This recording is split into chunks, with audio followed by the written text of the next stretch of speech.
नमस्कार, the wire में आपका स्वागत है। मैं हूं आरफा खानम शेरवानी। लॉकडाउन के चौथे चरण में हम दाखिल हो चुके हैं और समस्या अब ये है कि लाइफ और लाइवलीहुड यानी कि जीवन बचाना और रोज़गार बचाने के बीच क्या बचाया जाए। ऐसे में राष्ट्रीय स्तर पर एक नीति का, रणनीति का अभाव साफ तौर पर नज़र आ रहा है।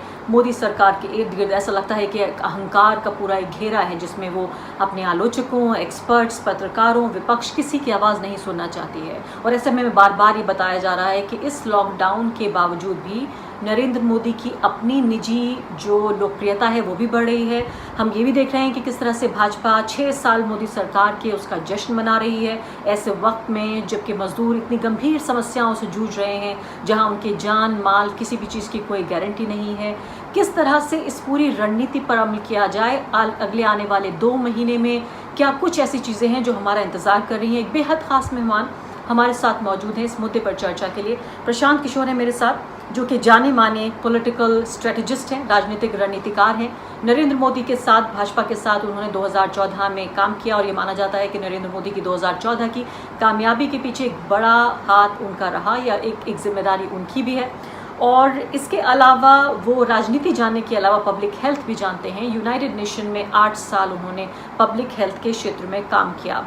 तो इस पूरे पब्लिक हेल्थ के नज़रिए से इस पूरी समस्या को किस तरह देखा जाए, क्या वाकई जो राजनीति है हमारी और जो प्रधानमंत्री हैं, जो भाजपा है, वो इस वक्त को, इस इमरजेंसी को, आपातकाल को एक तरह से अपनी पावर को कंसोलिडेट करने के लिए इस्तेमाल कर रही है। और इसके अलावा विपक्ष क्या कर रहा है, असहमति की जो आवाज़ें हैं वो क्या कर रही हैं, और साथ ही आने वाले 2 महीने हमारा किस तरह के मुद्दों से हम जूझेंगे, इस सब पर हम उनसे बातचीत करेंगे। प्रशांत जी, सबसे पहला मेरा सवाल यही है कि लॉकडाउन 1 का अगर हम जिक्र करें तो उस वक्त 500 से कम केसेस थे लॉकडाउन के दौरान। तब एक सख्त लॉकडाउन लगाया गया और अब जबकि लॉकडाउन 4 जो काफ़ी रिलैक्सेशंस के साथ, ईज़ के साथ जो काफ़ी चीज़ें हटा दी गई हैं नई गाइडलाइंस के मुताबिक, उनमें 1 लाख के पार केसेस पहुंच चुके हैं। तो रिलैक्स हो रहा है जब 1 लाख के पार मामले पहुंच गए हैं, और सख्त लॉकडाउन लगाया गया जब 500 से नीचे थे। इसके पीछे कोई तर्क, कोई साइंटिफिक एविडेंस, कोई दलील क्या देख रहे हैं आप? जहाँ तक लॉकडाउन का सवाल है, ये पूरा जो डिबेट है इंडिया में, वो अनफॉर्चुनेटली कोरोना को ख़त्म कैसे करें, उस लड़ाई को जीते कैसे और उससे होने वाले इकोनॉमिक डैमेज को मिटिगेट कैसे करें, उससे शिफ्ट होके पूरा इस पर हो गया है कि लॉकडाउन हो या ना हो। मैं और मेरे जैसे कुछ लोग शुरू से ये कहते रहे हैं कि लॉकडाउन पर से आप कोरोना से जो ये जंग है वो जीत नहीं सकते हैं। लॉकडाउन तो एक टूल मात्र है। बहुत लोगों का ये मानना है, सीधा सवाल ये लोग पूछते हैं कि आप लॉकडाउन के पक्ष में हैं या पक्ष में नहीं हैं। मैं ये कहता हूं कि लॉकडाउन एक टूल है आपके हाथ में, so long you use it as part of a public health response. तो इंडिया में हम क्या देख रहे हैं लॉकडाउन को लेकर कि it is being used as a police led effort which is somewhat similar to curfew. अब इस लॉकडाउन को आप अच्छे से करें, खराब से करें, सफल इसमें हो पाए या न हो पाए, इस लॉकडाउन से आप कोरोना को नहीं हरा सकते हैं। क्योंकि कोरोना से जो लड़ाई है उसको जीतने के लिए तो उसको आपको पब्लिक हेल्थ के क्राइसिस के तौर पे ही देखना पड़ेगा, जिसमें सबसे पहले जरूरी है कि आप टेस्टिंग करें, फिर उसमें आइसोलेशन की बात है, कॉन्टैक्ट ट्रेसिंग की बात है, क्वारंटाइन की बात है। उसके साथ साथ अगर आप लॉकडाउन को भी एक टारगेटेड मेजर के तौर पे यूज करते हैं, so that those who are infected and have been put in isolation, or those who have exposed themselves and are subjected to some kind of quarantine, whether it's a community based quarantine or home based quarantine, उनका एक general masses से जो कि infected नहीं है या virus से expose नहीं है, उनसे आपस में संपर्क मिनिमाइज किया जा सके। सिर्फ लॉकडाउन करके अगर आप लोगों को घरों में बंद कर देंगे तो उससे इस क्राइसिस को सॉल्व नहीं किया जा सकता है। और जैसा कि आपने सही बताया कि अगर आप डेटा ड्रिवन हैं, एविडेंस या साइंस से ड्रिवन हैं, तो जब लॉकडाउन शुरू हुआ था और आपने बताया 24 तारीख को, मैं आपके व्यूअर्स को बताना चाहता हूं कि लॉकडाउन की प्रक्रिया 20 के आसपास शुरू हो गई थी। एक दिन जनता कर्फ्यू हुआ, कई राज्यों ने भी लॉकडाउन अपने अपने स्तर से शुरू कर दिया था। 2-3 दिन पहले 24 से शुरू हुआ नेशनल वाइड लॉकडाउन, उससे पहले शुरू हो गया था। लेकिन उसका रिजल्ट जैसा लोग दावा कर रहे थे, जैसा कि ये सामने है आज, सबके सामने है कि वो रिजल्ट मिला नहीं, इसलिए कि 20 तारीख को 191 केस थे, जैसा आपने बताया 191 पॉजिटिव केस थे। और उस जो सबसे बड़ी बात है जो लोगों को ध्यान देने वाली है, उस समय परसेंट पॉजिटिव 1.33 था। मतलब हर वो व्यक्ति 100 व्यक्ति जिसको टेस्ट किया जा रहा था उसमें 1.33 लोगों को पॉजिटिव पाया जा रहा था। आज वो दर बढ़ के 4.3 टाइम्स हो गई। तो मुझे लगता है कि लॉकडाउन से जो लगातार ये बात कहते रहे लोग कि इससे बहुत सफलता मिली है, definitely on the margin it might have helped, I repeat on the margin it might have helped in slowing down the spread. लेकिन इससे कोरोना की इस जंग को हम जीत रहे हैं या इस लड़ाई में हम बहुत अच्छा कर रहे हैं, ऐसा नहीं है। और उसका जो कोलेटरल डैमेज है, इकोनॉमिक और ह्यूमैनिटेरियन क्राइसिस, वो बहुत बड़ा है। प्रशांत किशोर जी, आप कमोबेश या मैं कहूंगी हूबहू वही बातें कह रहे हैं जो राहुल गांधी पिछले 2 महीने से लगातार कहते रहे। फरवरी के महीने में ही उन्होंने मिड फरवरी में सरकार को चेताया था कि इसको गंभीरता से लिया जाए। उसके बाद लॉकडाउन के लिए उन्होंने कहा कि कोई राष्ट्रीय नीति नहीं हो सकती। यहाँ हैरानी की बात ये हो रही है कि जो नरेंद्र मोदी जी हैं, देश के प्रधानमंत्री, अक्सर ये कहा जाता है कि उन्हें अपनी ही आवाज इतनी पसंद है कि वो दूसरों की आवाज, जिसमें चाहे आलोचक हो, पत्रकार हो, सब्जेक्ट एक्सपर्ट्स हो या विपक्ष में बैठे हुए लोग हो, उनकी बात नहीं सुन रहे हैं। क्योंकि जिस तरह से आपका ये पूरा जवाब मैंने सुना है, साफ तौर पे पता चलता है कि किसी भी साइंटिफिक एविडेंस, डेटा या किसी भी तर्क के आधार पर ये फैसले नहीं हो रहे हैं। देखिए, 2 बातें हैं यहाँ पर। एक तो ये कि सरकार का जो पूरा रिस्पॉन्स रहा है कोरोना को लेके, ये तो पब्लिक डोमेन में है कि we were behind the curve. जब हमें चीज़ों को बहुत सीरियसली लेना चाहिए था फरवरी के महीने में या अर्ली मार्च में, तब सरकार ने उस तरह की जल्दीबाजी या सरकार की ओर से उस तरह के काम, उस तरह के निर्णय नहीं लिए गए जैसा कि 20 तारीख के बाद से होता दिखा है। अब जब आप कोरोना जैसी लड़ाई से लड़ रहे हैं तो it's very important that you are driven by evidence, you are driven by data and you are also driven by information as it comes. जैसे जैसे इंफॉर्मेशन आ रही है, जैसे जैसे जानकारियां मिल रही हैं, अगर आप if you are not humble enough to understand and appreciate कि जो नई जानकारी आ रही है उसके आधार पर आपको अपनी स्ट्रेटेजी शायद बदलनी पड़ सकती है। हम लोगों ने दुनिया भर के देशों में देखा है, कंट्रीज ने जैसे जैसे इंफॉर्मेशन उनके पास आई, जैसे उन्होंने रिस्पॉन्ड किया, जो इंफॉर्मेशन आई उसके आधार पर उन्होंने अपनी स्ट्रेटजी को बदला। अनफॉर्चुनेटली इंडिया में क्या हो रहा है, हमने एक तो इसको एक्सपेक्टेशन सेटिंग के लेवल पे गलती कर दी। ऐसा हम लोगों ने देश के लोगों को ऐसा बताने की कोशिश करी गई, या कुछ लोगों ने ऐसा समझा कि ये कोई ऐसी बीमारी है या ऐसी समस्या है जिसको 2-4 दिन, 5 दिन, 10 दिन में खत्म किया जा सकता है। जैसा कि आपने देखा होगा, एक दिन का जनता कर्फ्यू हुआ, शाम में जो हर्षोल्लास का माहौल आपको सड़कों पर दिखा, वो अपने आप में एक अजूबा दृश्य था कि भाई एक दिन आपने जनता कर्फ्यू कर दिया, बहुत अच्छा है, लेकिन उससे और कोरोना की लड़ाई के खत्म होने का कोई तालमेल नहीं है। फिर ये बताया गया कि महाभारत की लड़ाई 18 दिन में जीती गई थी, कोरोना की लड़ाई 21 दिन में जीती जाएगी, तो 21 दिन का लॉकडाउन आपने कर दिया। अब 21 दिन के लॉकडाउन के समय अगर आप देखेंगे तो ज्यादातर लोग across the board, across the party line, I dare say this, कि ज्यादातर चीफ मिनिस्टर्स वगैरह ने भी सबने कहा कि ये बहुत अच्छा निर्णय है, इससे बहुत अच्छा रिजल्ट आएगा। लेकिन एविडेंस सामने है, डेटा सामने है, रिजल्ट आपको जैसा चाहते थे वैसा मिला नहीं। मुझे उसमें इतनी प्रॉब्लम नहीं है जितनी की प्रॉब्लम इस बात को लेकर है कि जब आप पहले 21 दिन में आपको जैसा संभावित था वैसा रिजल्ट नहीं मिला, then we as a country we should have gone back on the drawing board, should have learned from the lesson and then come out with a newer strategy और मॉडिफाइड स्ट्रेटेजी। परेशानी की बात यह है कि हम दूसरे लॉकडाउन में फिर उसी तरह से गए, तीसरे में भी वैसे चले गए।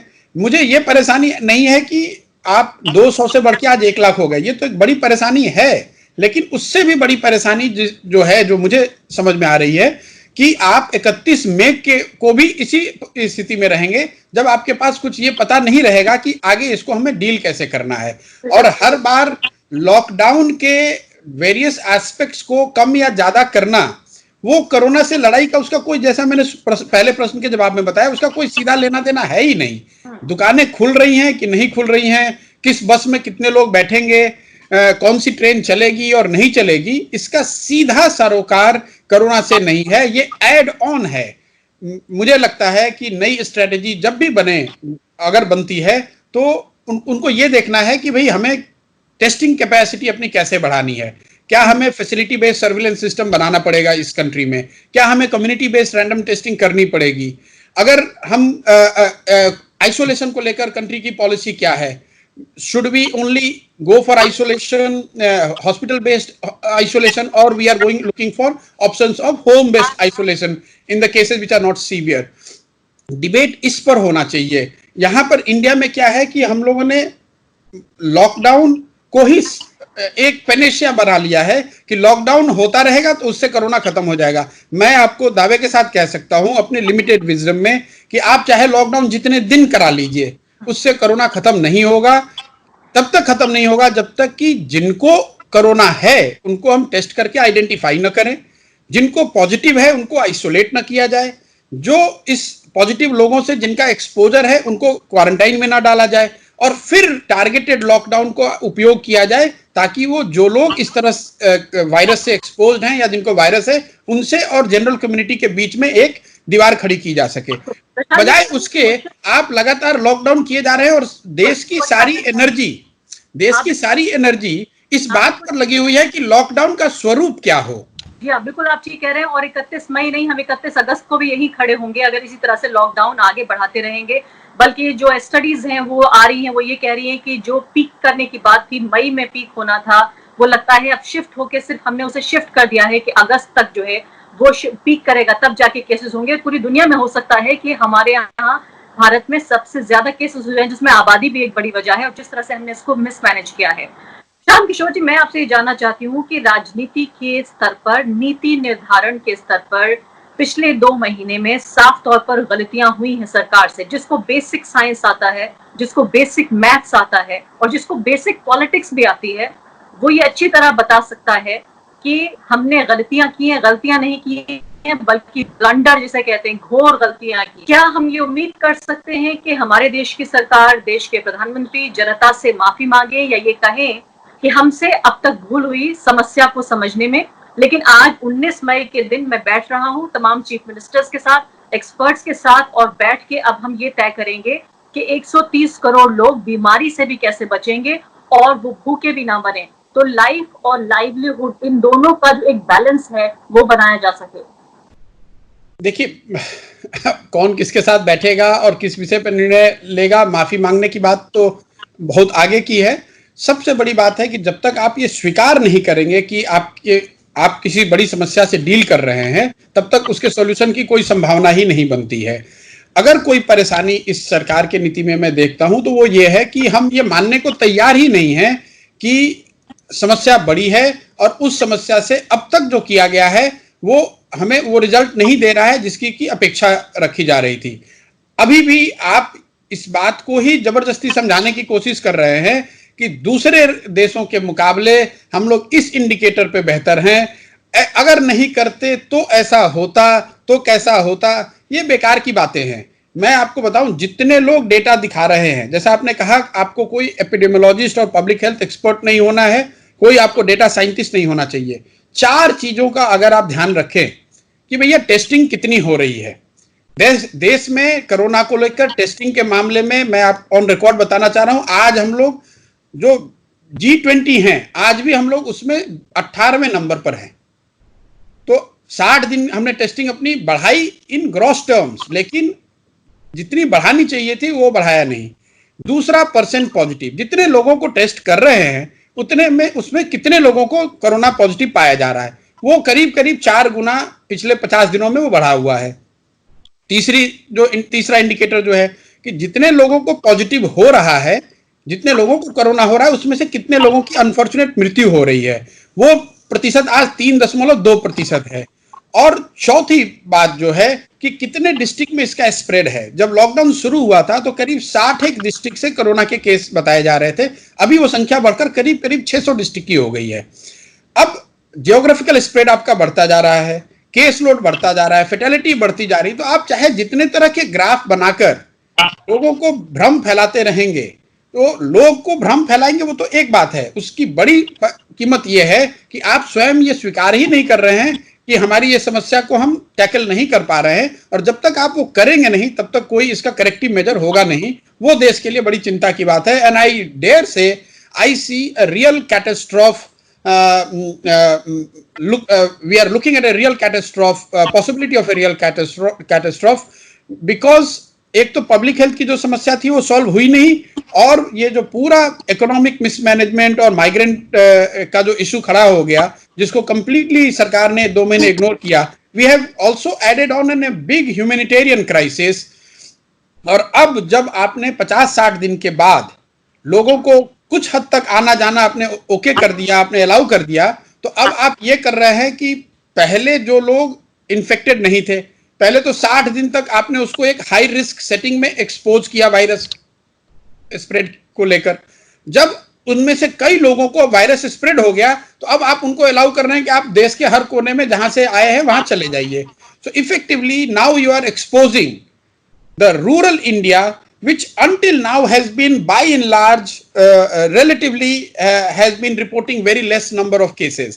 अब आप शहरों से जो बड़ी संख्या में लोग वापस जा रहे हैं, जो कि जाना ही पड़ेगा। अगर ये करना ही था तो जो शुरू से मांग हो रही थी कि जब आपने लॉकडाउन किया था तो पहले ही 8 दिन या 10 दिन में आपको सेफ पैसेज बनाकर इन लोगों को शिफ्ट करना चाहिए था। और अगर आपने उस समय नहीं किया, और अगर आप आज कर रहे हैं, तो कम से कम आपकी इतनी टेस्टिंग कैपेसिटी होनी चाहिए थी कि जब बॉम्बे से, दिल्ली से, बैंगलोर से जब लोग ट्रेन पर बैठ रहे हैं तो आप उनको टेस्ट कर लीजिए।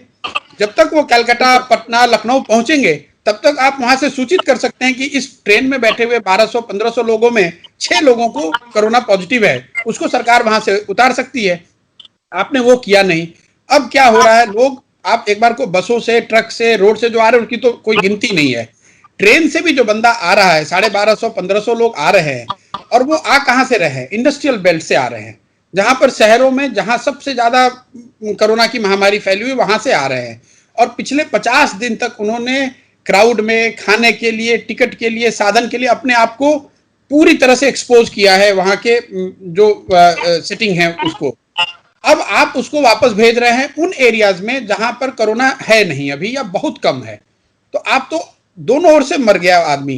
पहले आपने उसको भेजा नहीं, और जब आप भेज रहे हैं अभी तो उसको टेस्ट नहीं कर रहे हैं, तो जो कम्युनिटी अभी तक सेफ बची हुई थी वो भी अब कोरोना से पॉजिटिव जो लोग हैं उनको आप एक्सपोज कर रहे हैं। तो इसका बहुत बड़ा खामियाजा भुगतना पड़ेगा देश। प्रशांत जी, बिल्कुल, अभी मैं देख रही थी आपके इंटरव्यू से ठीक पहले मैं रिपोर्ट देख रही थी कि जो बिहार मजदूर जा रहे हैं वहां ये पता चल रहा है कि 4 में से 1 मजदूर यानी 25% मजदूर पॉजिटिव निकल रहा है। ये इतनी हैरानी की बात है कि इससे रोंगटे खड़े हो रहे हैं कि ये लोग कितने और लोगों को पॉजिटिव कर सकते हैं। तो ये तो एक बड़ा कैटास्ट्रॉफ आपने नाम दिया है, वो सही बात है। मैं आपसे इस इंटरव्यू के 2 और महत्वपूर्ण पहलू हैं। पहले तो मैं आपसे पूछना चाहती हूँ जो पूरा इकोनॉमिक जो पैकेज है उसके बारे में, और दूसरी महत्वपूर्ण बात कि इस पूरे लॉकडाउन, कोरोना वायरस की जो राजनीति है उसके बीच ऑपोजिशन पार्टियां क्या कर रही हैं। पहले मैं आपसे पूछ लेती हूँ कि ये 20 लाख करोड़ का जो पैकेज की जो मिस्ट्री है, क्या वो आपको समझ में आ गई है? देखिए, पहले तो मैंने जो कैटास्ट्रॉफ कहा, catastrophe is because the public health की जो क्राइसिस शुरू हुई थी कोरोना की, वो कहीं खत्म हुई नहीं। ह्यूमैनिटेरियन क्राइसिस आपने अलग बना दी।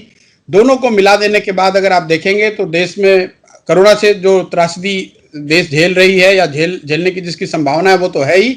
अब आपको भुखमरी भी देखना है, लोगों का जॉब लॉस देखना है, मैसिव माइग्रेशन का जो इशू है उसको टैकल करना है। That is why in totality I see a real catastrophe, possibility of a real catastrophe. जो आपने कहा कि इकोनॉमिक पैकेज का, आप 20 लाख करोड़ का पैकेज है, मैं उसके डिटेल में नहीं जाना चाहता हूं अभी। अब आप कह रहे हैं कि पीपीई पब्लिक प्राइवेट पार्टनरशिप से एयरपोर्ट डेवलप किए जाएंगे। उस चीज में अगर आप 1 लाख करोड़ रुपए लगा रहे हैं कि 10,000 रुपए करोड़ लगा रहे हैं, वो एक गणना की बात है। उसका और आज के क्राइसिस से क्या लेना देना है? आप स्पेस में प्राइवेट टूरिज्म खोल रहे हैं, उसका और जो मजदूर रोड पर खड़ा है उससे क्या लेना देना है? देश में टेस्टिंग जितनी होनी चाहिए वो नहीं है, या वेंटिलेटर्स नहीं है, या पीपीई नहीं है, उस पर बात न करके जो इस समस्या से सीधे, ये तो ऐसे हो गया कि कोई पेशेंट आईसीयू में है और आप उसको ये बता रहे हैं कि आप मैराथन कैसे दौड़ सकते हैं, या आप कोई आपको आके इस चीज का रिज्यूम दे रहा है कि आप अपनी फिटनेस कैसे इंप्रूव कर सकते हैं। भाई, पहले आईसीयू से निकलेगा तब तो अपनी फिटनेस बनाएगा। अभी तो समस्या ये है कि कोरोना के कोरोना वायरस का जो स्प्रेड है उसको कैसे रोका जाए, उससे होने वाली जो मॉर्बिडिटी और मोर्टेलिटी की प्रॉब्लम है उसको कैसे मिनिमाइज किया जाए, और ये जो पूरे 2-2.5 महीने के बॉच्ड अप लॉकडाउन का जो इकोनॉमिक असर है उससे लोगों को कैसे राहत दी जाए। इन चीजों को हटाकर आपने एक नई दुनिया शुरू कर दी। डिफेंस में आप ऑटोमेटिक एफडीआई अप्रूव कर रहे हैं, एयरपोर्ट बनाने की बात कर रहे हैं, क्रेडिट की बात कर रहे हैं, वो सब ठीक है, शायद वो अलग से कुछ उन डिसीजंस का कुछ मेरिट भी होगा, लेकिन उसका इस संभावना से, इस परेशानी से कोई लेना देना नहीं है। और दूसरी जो बात है कि ये कहना कि भाई हम इसमें अपनी अपॉर्चुनिटी देखते हैं इसलिए ये सब कर रहे हैं, वो बिल्कुल सही बात नहीं है। अपॉर्चुनिटी तो आप तब देखेंगे जब आप इस घटना को सरवाइव कर पाएंगे। मैं आना चाहती हूँ इस सब की राजनीति पर। हैरानी की बात यह है कि इस दौरान चूंकि एक तरह का एक सेंटिमेंट है और ऐसा लगता है कि चाहे वो आतंकवाद का जिक्र हो, चाहे वो जंग का माहौल हो, ये देश एकजुट होना चाहिए था और वाकई देश एकजुट है भी। ऐसे में बार बार मेरे जैसे लोगों से भी कहा जाता है सवाल मत पूछिए, आप सरकार के साथ आइए, सवाल मत पूछिए, राजनीतिक तौर से एकजुट हो जाइए। मैं यहाँ ये देख रही हूँ कि अभी उत्तर प्रदेश में जिस दिन एक्सीडेंट हुआ, रोड एक्सीडेंट, 24 मजदूर जिस दिन मारे गए हैं, उसी दिन भारतीय जनता पार्टी ने 6 साल के अपने सेलिब्रेशन का वीडियो ट्विटर पर, बाकी सोशल मीडिया साइट्स पे लगाया जश्न मनाते हुए। क्या आपको लगता है कि ये पूरा जो एक मानवीय संकट खड़ा हुआ है जिसमें लोग मर रहे हैं, जख्मी हो रहे हैं, भूखे हैं, बेरोजगार हो रहे हैं, वो सब एक तरफ है और सरकार की जिम्मेदारी उससे उसको डिस्कनेक्ट कर पा रहे हैं? क्या प्रधानमंत्री नरेंद्र मोदी एक ऐसे नेता बन गए हैं कि उनकी जो इलेक्टेबिलिटी या उनका जो एक पॉलिटिकल एस्पेक्ट है उनकी पर्सनालिटी का, वो लोगों के दर्द से, लोगों के उन्हें वोट देने के फैसले से बिल्कुल अलग हो गया है? एक तरह से you are facing a war, you are still in the pandemic situation. अभी तो देश की जनता मोदी जी के साथ खड़ी है और उनको खड़ा रहना भी चाहिए। ये जो आप सर्वे वगैरह देख रहे हैं, कुछ आर्टिकल आते हैं कि मोदी जी की इतनी पॉपुलैरिटी बढ़ गई है पेंडेमिक की वजह से, इन सर्वेस का कोई मायना नहीं है, क्योंकि आज जो पब्लिक है जिससे आप सर्वे करते हैं, हम लोग सुबह शाम तक यही काम करते हैं, सर्वे करना, लोगों से बात करना।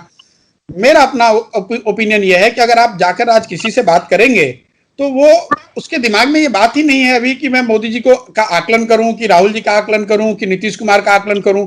उसकी अभी सबसे बड़ी समस्या ये है कि उसकी जान, उसके परिवार वालों के, उसके फ्रेंड्स एंड फैमिली की जान कैसे सुरक्षित रहे, उसको इस वायरस से तकलीफ ना हो, और उसकी जो खाने पीने, भुखमरी, रोजगारी की जो समस्या है उसके आगे वो सोचना ही नहीं चाहता है। आप और हम, चूंकि हम लोग पॉलिटिक्स में भी जुड़े हुए हैं, पत्रकारिता भी आप कर रहे हैं, आपको कुछ लिखना भी है, सर्वे वाले को अपना एक रिजल्ट भी पब्लिश करना है, तो जबरदस्ती जाकर आप पूछ रहे हैं भैया मोदी जी के साथ हो कि नहीं। ऑब्वियसली वो कहेगा कि मोदी जी के साथ हूं। आपने देखा होगा जो दिया जलाने की बात हुई, ताली बजाने की बात हुई, पूरा देश खड़ा हुआ। अब कई लोगों ने उसको इस तरह से कहा कि ये मोदी जी की पॉपुलैरिटी दिखाता है। डेफिनेटली मोदी जी बहुत पॉपुलर हैं, इसके लिए तो आपके हमारे प्रमाण की जरूरत है नहीं, तभी देश के प्रधानमंत्री हैं।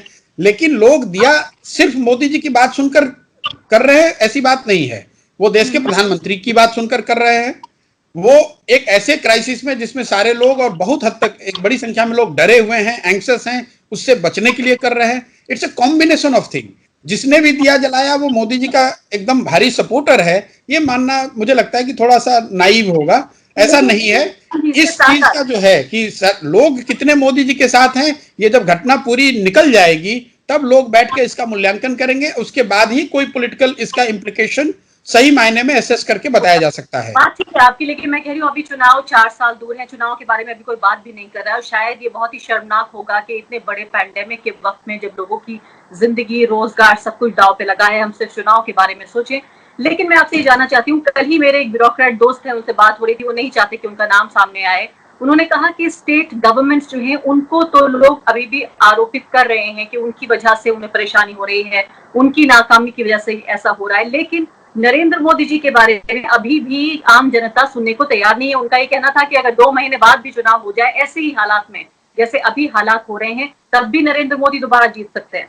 देखिए, मैं यही बात कह रहा हूं, ये अब उन सज्जन का अपना असेसमेंट है। किसी के पास ये क्रिस्टल बॉल नहीं है जो ये बता सके कि देश की जनता आज किसके पॉलिटिकली किसके विषय में क्या सोचती है।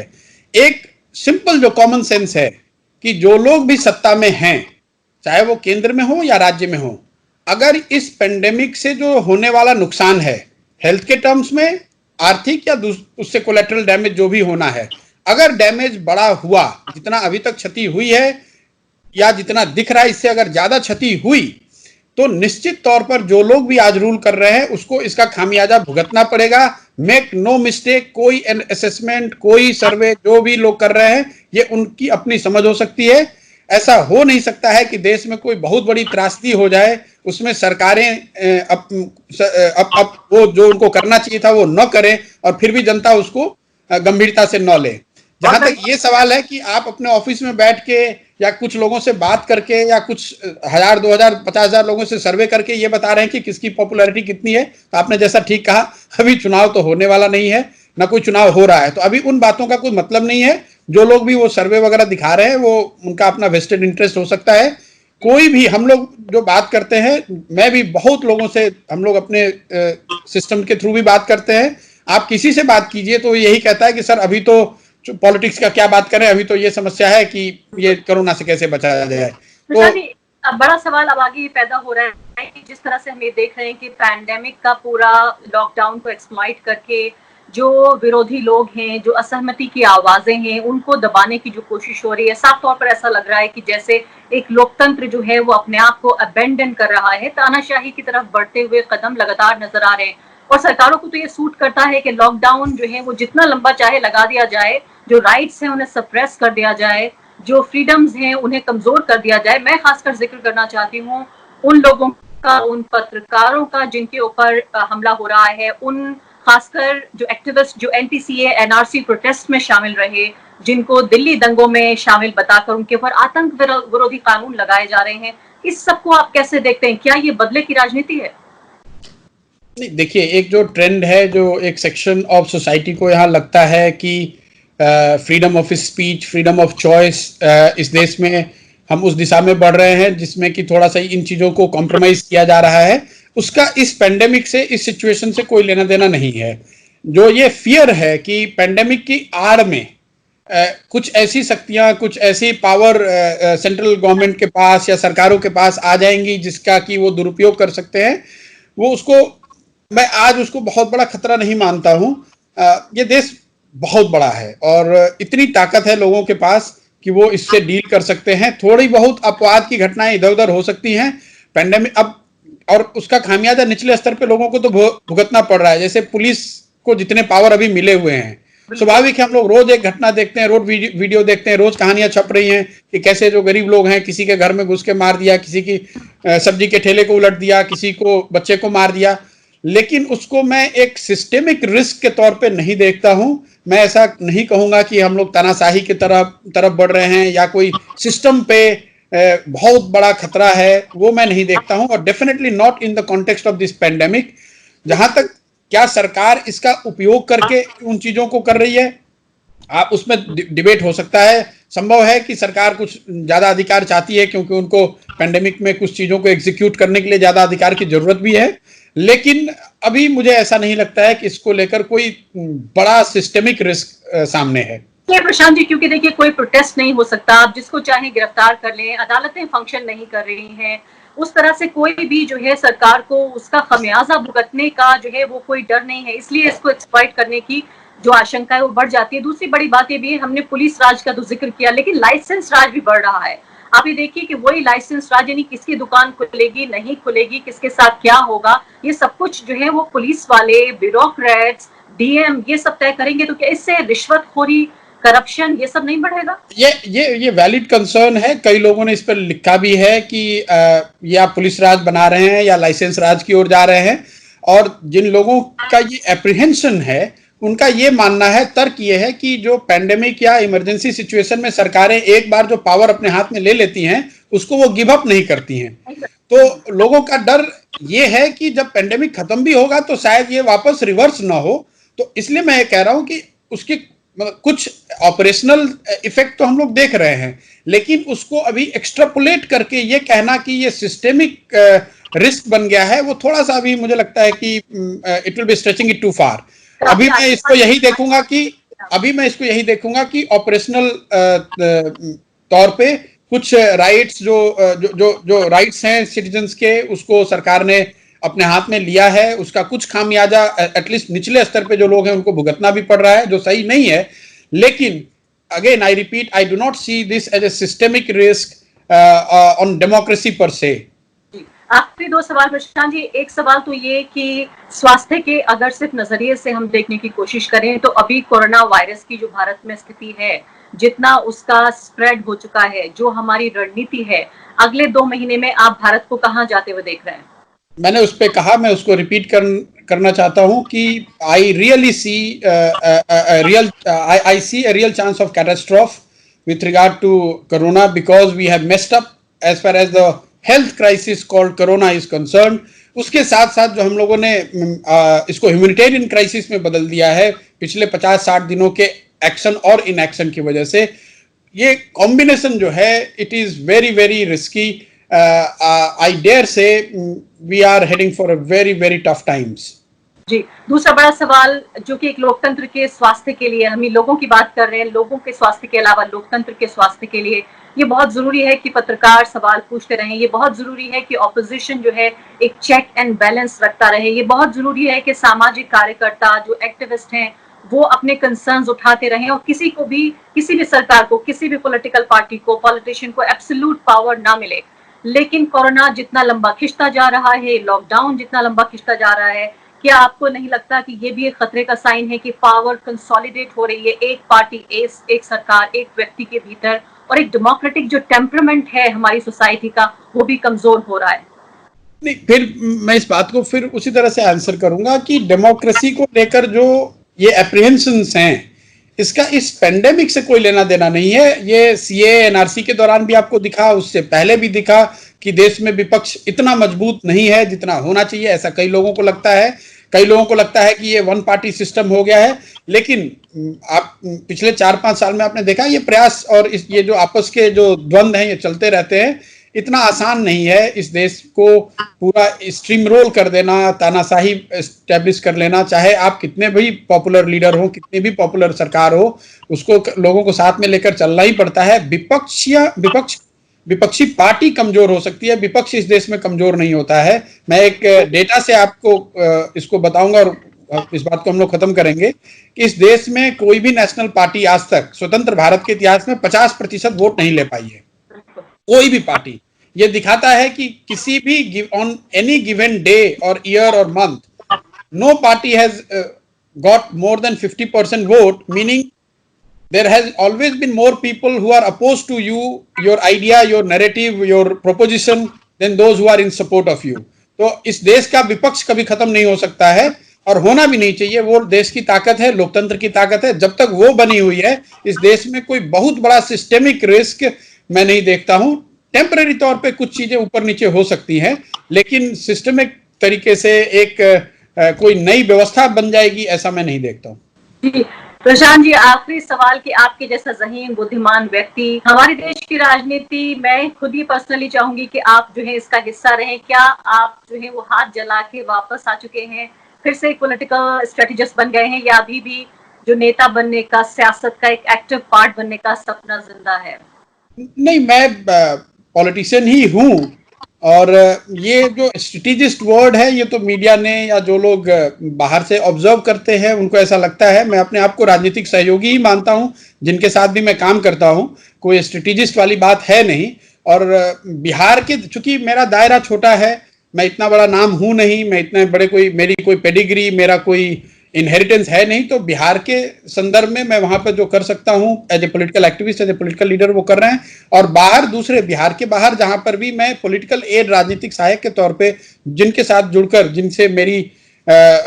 जिनसे मेरा तालमेल हो या जो लोग मेरे से जुड़कर काम करना चाहते हैं उनके साथ जुड़कर उनके साथ काम कर रहे हैं। अगला चुनाव लड़ेंगे बिहार में? नहीं, मैंने पहले भी कहा है कि मेरा चुनावी राजनीति में अभी तुरंत आकर कुछ करने की ऐसी कोई संभावना मैं नहीं देखता हूं खुद के लिए। मुझे लगता है कि कुछ भी बड़ा काम करने से पहले आपको अपने आप को समय देना चाहिए, उसको करके 5 साल 10 साल सीखना चाहिए। और पार्टी बनाकर या खुद से चुनाव लड़के पार्लियामेंट में या विधानसभा में पहुंचना बड़ी उपलब्धि है, लेकिन उस उपलब्धि से देश या समाज बदल जाएगा ऐसी बात नहीं है। उसको करने के लिए आपको थोड़ा और प्रयास लंबे समय के नजरिए से करना होगा। जब तक आप समाज को निचले स्तर पे समझेंगे नहीं, उससे जुड़ेंगे नहीं, तब तक सिर्फ चुनाव जीतने से या नेता बन जाने से या पार्लियामेंट में चले जाने से आप समाज और देश को नहीं बदल सकते हैं। बहुत बहुत शुक्रिया प्रशांत जी आपका। और हो सकता है कि अभी हम लोग बातचीत कर रहे हैं और यही व्यक्ति, मैं अपने दर्शकों से कहना चाहती हूँ जो आपको अपनी स्क्रीन पर देख रहे हैं, कुछ सालों बाद बिहार के मुख्यमंत्री के तौर पर भी आप इनको बहुत बहुत धन्यवाद। आपके मुंह में घी शक्कर, लेकिन ऐसी अभी कोई संभावना है नहीं। बिहार में मुख्यमंत्री बने हुए हैं। अभी तो आपको और आपके माध्यम से आपके दर्शकों से हम लोग को यही अनुरोध करना चाहिए कि नीतीश जी वहां बिहार के लोगों के लिए कुछ अच्छा करें। जो लोग बहुत परेशानी में हैं, खासकर बिहार के जो मजदूर हैं, पूरे देश में मारे मारे फिर रहे हैं। ये सेंट्रल गवर्नमेंट की ये बहुत त्रासद बात है कि जो आज सरकार है दिल्ली में, वो यूपी और बिहार के चुने लोगों के वोट की बदौलत है। सबसे बड़ी संख्या में जिन लोगों ने वोट किया है वो यूपी और बिहार के लोग हैं, और आज इन्हीं राज्यों के लोग दर दर की ठोकरें खा रहे हैं। 80-90 एमपी जो इन दोनों राज्यों से जीतकर आज सरकार में हैं, कोई इनकी मदद नहीं कर रहा है। कम से कम 10 से ज्यादा केंद्रीय मंत्री हैं, 2-2 चीफ मिनिस्टर हैं, और इन दोनों राज्य के लोगों की स्थिति इतनी अभी त्रासद है। अभी तो राजनीति छोड़कर उनकी मदद कैसे हो, ऐसी सद्बुद्धि आए, वो काम करे, उसमें पूरा हम सबको सहयोग करना चाहिए। बहुत बहुत शुक्रिया। धन्यवाद। Thank you.